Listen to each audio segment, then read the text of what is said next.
So instead of something new for you today, I have something old. We are going to be installing an RGB mod onto this thing using the NESRGB kit, like so. So, let's get started. So this thing has already had a little bit of work done on it, not by me, but you can't really tell. Somewhere in there, somebody's done some work. So we have 6 Phillips head screws on the bottom. These 2 can stay. Hopefully I don't have to take them out later. And then the shell comes off on top. There are 7 more Phillips head screws holding the shield on. Alright, now that we've got the shield removed, there are 4 screws holding this Nintendo drawer in. So we'll take those out and remove that. Now we have 2 screws holding the RF converter in. So we'll take those out and then the board should come loose. Alright, now the board's out.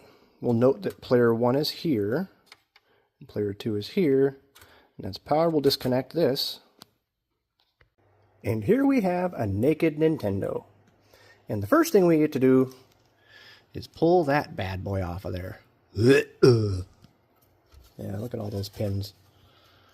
All those pins. So, the first thing I'm going to do is add low melt solder to every single one of these pins, and then I'm going to use the cowl, the desoldering station, get all that nasty solder out of there, and then we'll pull that chip out and start on the next step.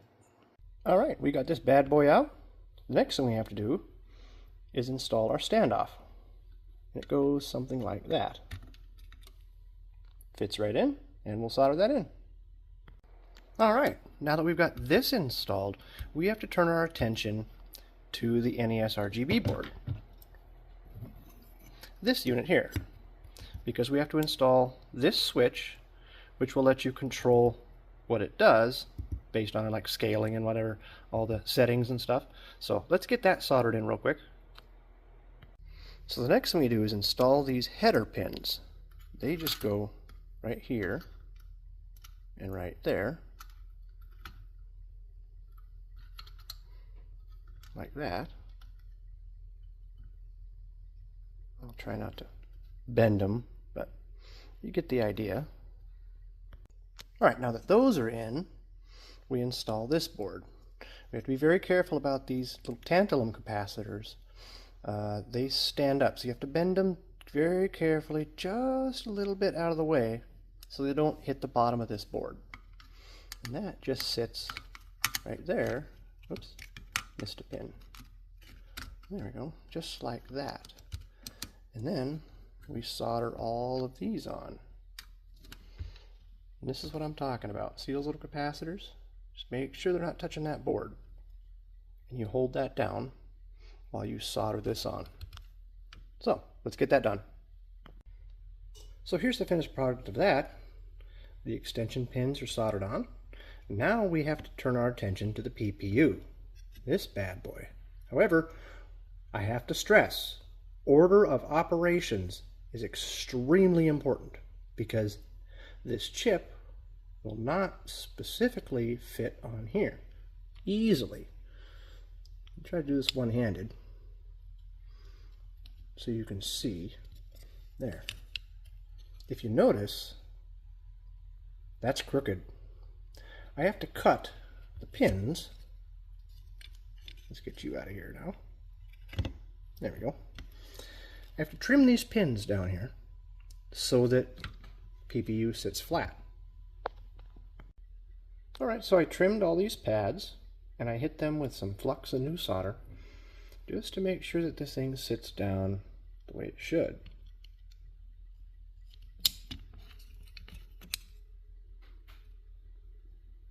That's significantly better. Let's solder that in. So I used a little clamp to hold this thing down on both sides. Got all 4 corners soldered down. I'm not going to bore you with soldering down the rest.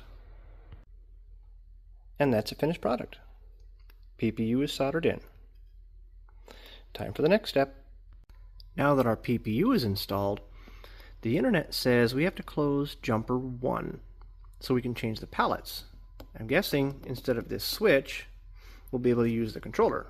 So I'm going to short that out. So the next thing I have to do is connect the audio circuit. These 2 pads to these two pads. And I'm going to use some copper network cable.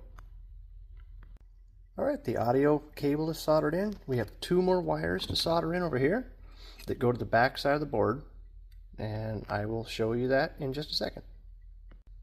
So we've got this one installed. Pin 1 here goes to pin 2 there, and pin 2 here goes to pin 9 there. So the next thing we have to do is connect controller port 1, these 3 lines, and a reset line down here to this. So in theory, this is the completed mod. Reset line goes to there. Controller 1 gets routed down here into there.